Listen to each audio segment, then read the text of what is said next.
today is the day that I'm actually going to pick up the keys. Oh, for fuck!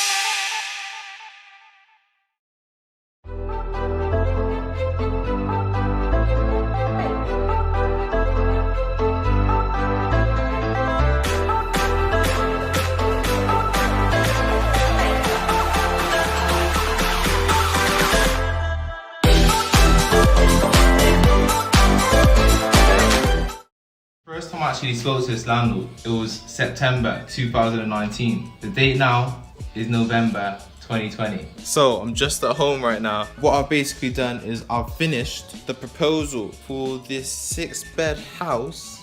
Okay, I've finished it off and I'm feeling good about it, you know. The great thing about it, right, is that before I even wrote the proposal, I had a list of things, okay, in my notebook that were musts for us, okay? So I'll just show you real quick so you can see it. So right here, make sure we know what the musts are for us. The reason why it's actually so important to do this is so you got a clear intention of what you want this deal to look like. Once you have that, okay, you're more likely to actually attract the deal that you want, okay? You're more likely to be happy with the deal rather than just get something handed to you on a plate. Today is the 22nd of October and I'm actually going to be going to see this landlord on Monday. The day today is Thursday, so Monday is going to be the 26th of October. Now listen, I'm feeling confident. We're gonna close this deal, all right? But let me just list out the things that are the musts for us, okay? I'll just go over them real quickly. So we want it to be a 5-year agreement. That's one of them. Number 2, the license cost isn't covered by us. So this is like £1,200 to £1,500. Now we're saying we're not covering this cost, okay? And then we also cover up to 5 to 10% of the total rent, okay? And I've worked that out to be around about £300. So £300 is just in between 5 and 10% because the total rent that we're gonna get is what, £625 times 6, it's 3,750. So, you know, being a bit generous, push it down to £300. Yeah, we're gonna get a rent-free period. Also, the rent-free period is gonna start after we finish the works that's left to do on it. Because with this one, you know, there's some jobs that's remaining. I'm gonna have to get my builder onto it. Yeah, I mean, this one, it's exciting, man. It's gonna be a good money maker. Today is the day that I'm actually going to pick up the keys. I'm going to pick up the keys for the project 8AR. Right, so we got this nice 6-bedroom. We've just picked up a nice rent-to-rent deal. Trust me, this one is gonna be a good one. It's really gonna be a good one. But listen, the way that I found this one, right, very simple, okay? Went onto Gumtree and called up the landlord. And I was like, hello there. I was just looking at Gumtree, saw your property, is it still available? He said, yeah, it's still available. I was like, oh, that's amazing. Well, listen, this is what I do. I'm a property management company, and what I do is I focus on relocating professionals. And this property that I can see on the market right now, it looks great for that. Is it possible for me to come and have a look? Is this something that you'd be open to? And yeah, so went to the viewing. This was like 1 year ago. Like, when was it? It was like August 2019 time. Saw this house. It's a 4-bedroom. It was in Southfield in Bristol, close to the hospital. And yeah, at that time I was trying to ungo that one. And he was like, no, you know what? You can't do it with this one. I don't want a company in this one, I want a family.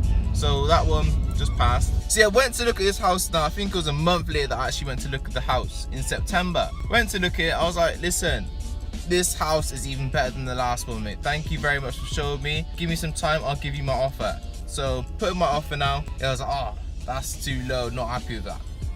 I was like, oh, damn. Well, you know what, I can't go any higher because it don't work for me, numbers wise, for me to go higher. So that was that. And then what I also did, I kept on following them up. So how did I follow up? Wow, I sent messages, sent text messages like every month, just asking how it's going, just updating, just a follow-up message, just to let them know that I'm still here, you know, I'm still hungry, I'm still wanting some deals. kept on calling him as well. There was no response for a while. And then there was one time, right, I put a Facebook ad out, basically just promoting the company. He saw it, some of his guys saw it in the company as well, and he was like, this guy looks like he's serious, you know? This guy looks like he's serious. Get him back on the phone and have a word with him. So, come back on the phone now. He knows I'm serious. This was still 3 months before this date now that I'm coming to get the keys. Or even longer than that, to be honest. Even longer than that. Like, are you still interested in the property? I was like, yes, of course. I've been calling you for all this year. Of course I'm still interested. So after I come off the phone, I talked to Kayleigh. I'm like, listen, you know that deal that we saw last year? She's like, yeah, what about it? I was like, the guy's called back up and he's basically saying that he wants us to have the deal. This was when we still had 2 deals, okay? So he was like, yes, we're gonna get our 3rd deal, all right? And then in between that time, it just went quiet again, quiet. I had to keep on calling him back, sending messages, no response. So, you know, playing a little roller coaster with me. And a big thing about this, right, is that a big lesson that I learned from it is that you can't depend on one deal, okay? You can't rely on one deal. You gotta have a pipeline full. So when that was happening, I was like, nah, I can't be stressing over one deal. I need to get more in the pipeline. So there I went and pushed out 1,000 more letters. In that time, I think I was doing like 200 a month. So I was like, you know what, let me just up these letters. So I upped them to like 1,600 for one week. From that 1,600, I got a lot of landlords inquiring. I still got some in the pipeline to this date that I'm gonna keep on following up. But from that list of letters, I managed to get 2 other deals. 2 more deals, 5 bedrooms each. Okay, so it's like 10 bedrooms in total. So that was 2 deals added to the portfolio, 10 rooms added. That's basically the previous portfolio doubled. So listen, man, that's a really big one. If you want to get deals, direct to vendor deals, the letters, they do work, okay? The letters do work, so bam, push them out, okay? Push them out. We're on our way to Bristol, and yeah, when I get to Bristol, I'll show you the rest of the house, fam. But believe me, the rest of this video is going to be popping, so stay tuned, okay? And we're gonna keep on doing more of these as well. Let me know what else you wanna see so I can put that in the next vlogs, okay? All right, peace.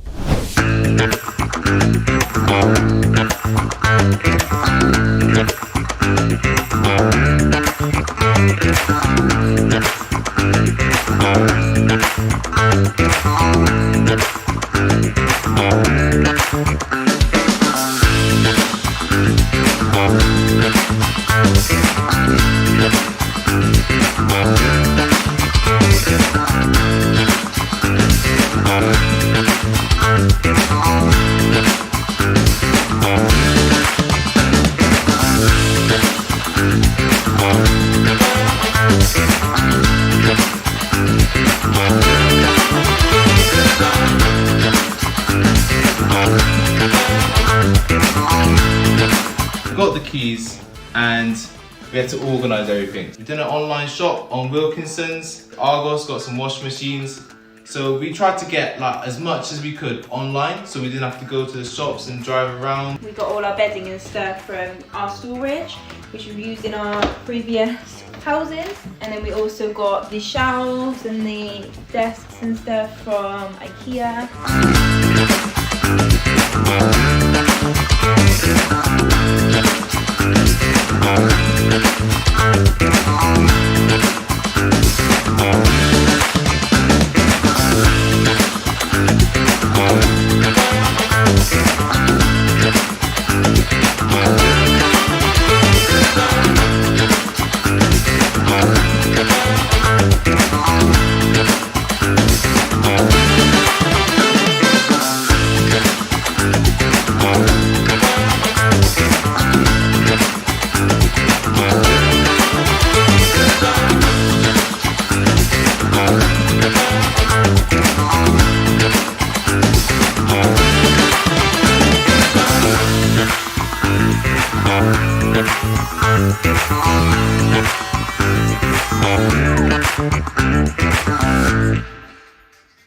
Good stuff. So the refurbs took 2 weeks to complete. We had our amazing power team in. So we had builder, the painters, the plumber, the chippy. We had our photographer in here, Shout out Ben Tompkins. We've also had the cleaner in today to clean everything, ready for when the tenants come in. So we had when we took on this property, the refurbs that needed to be complete was the downstairs bathroom, which is the main one. It was... Oh, for fuck! What the shoe? He dropped his shoe and then it was a video. As you can see right here, you got beds. With our last projects, what we used to do is we used to flat pack them, and we got a lot of friends helping as well, which was so much appreciated. But with this one, we just got Fusion in, and for one day, they literally came in, set up all the beds, set up all the wardrobes, set up the chest of drawers. So yeah, the refurbs we did was the bathroom downstairs. When we took this on, the bathroom was partly being done. Unfortunately, our builders had to pull it all out and start over again. So they did that. They've done an amazing job with the bathroom. They've, like I said, fitted all the fire doors for us. They fitted all the locks on the doors. They have put tilings down on the utility room sort of space. They fitted our washing machine. They painted the walls. Me personally, I'm not a builder. It's probably best I don't do it because it might not go the right way. Troy did start drilling in the shelf, and one thing we've learned is not to DIY because sometimes you need a professional to do the job. It might take me 4 hours to do something, where it will take a tradesman to take like probably half an hour. So it's best that I spend my time somewhere else and spend the money to get a tradesman to just sort it out. Yeah, so we ended up getting Chippy in to finish off the shelves around the house, the desks around the house. We also had shelves and like clothing rails put in the walk-in wardrobes to allow that extra clothing space. Another important lesson, right, is that the landlord, he said he was providing the materials. So as you can see right here, we've got the tiles, and yeah, the landlord said he was providing all the tiles, right? My builders, they started building and they ran out of tiles. So that was another lesson straight away. I was like, you know what, next time, I'm gonna make sure my builders, they do all the materials, or I at least confirm to make sure there's enough tiles. Because he said there's enough tiles, I was like, okay, that's cool. But I should have actually confirmed, got my builders to look as well, and then be like, yeah, it's all cool, Troy. It's good to go. So what we did with advertising the rooms was we tried to get the rooms, although they weren't up to scratch, we still advertised the rooms. We originally advertised the rooms completely empty, just so we get the leads in, we get people interested, and we did get quite a few people interested in the rooms from just the empty rooms. And then, yeah, as we went on, we decorated the beds, put the beddings in and all that stuff, and put the photos up. And then we started to add the shelves, desk spaces, sofas, stuff like that. And then just kept updating the photos. But to be honest, the rooms went so quickly. In terms of actually getting the place rented out, oh my days, this was like one of the quickest. Yeah, so we had the rooms decorated and finished over the weekend, so we were ready for the viewings in the week, which is what we did. And we had, I think it was 4 rooms taken up in 2 days. And the thing is about this project as well, is that we have gone like over and beyond compared to other projects that we've done in the past. So as you can see, showing you the rooms, they're amazing. Okay, massive, the way that they've been decorated is just beautiful as well.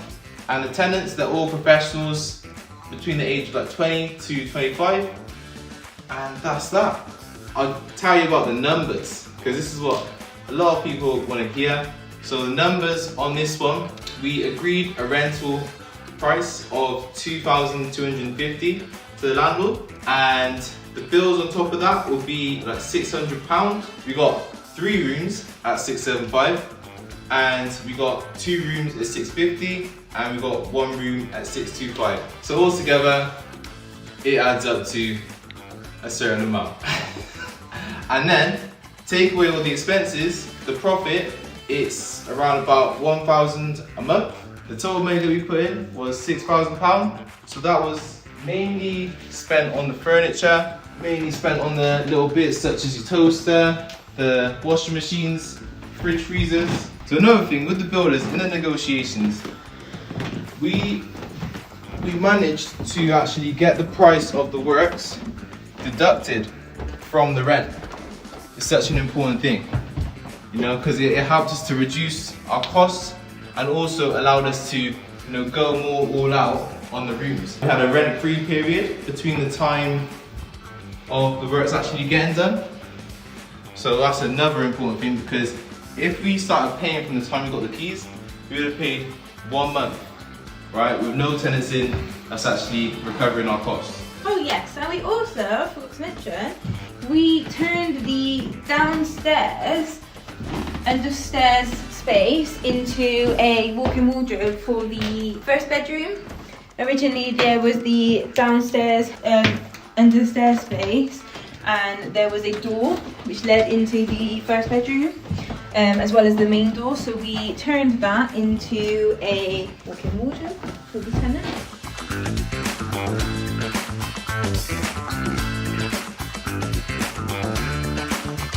Okay, so our biggest lessons from this project was: 1, don't do DIY. Get a professional in to do the job. As much as you think the job's easy to do and you can do it, it's always best to get a professional in to do it for you.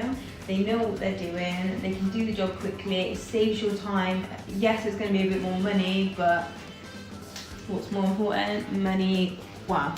Our second lesson: allow long lead times, because I've always done this anyway, because I like to be a bit more prepared. But things can go wrong. Like I said with the builders, they thought they were only coming in to finish off the bathroom. Unfortunately they had to pull it all out, which did make it a bit longer because they had planned to do other jobs as well, not just ours, thinking they'd get it done in a certain time. The landlord had his own stuff in here, which is quite bulky stuff in here that he needed to remove, and obviously he's got his own time to remove stuff, so, and we couldn't just remove it out of here, unfortunately, so that was another thing. So yeah, the main story is allow for longer lead times.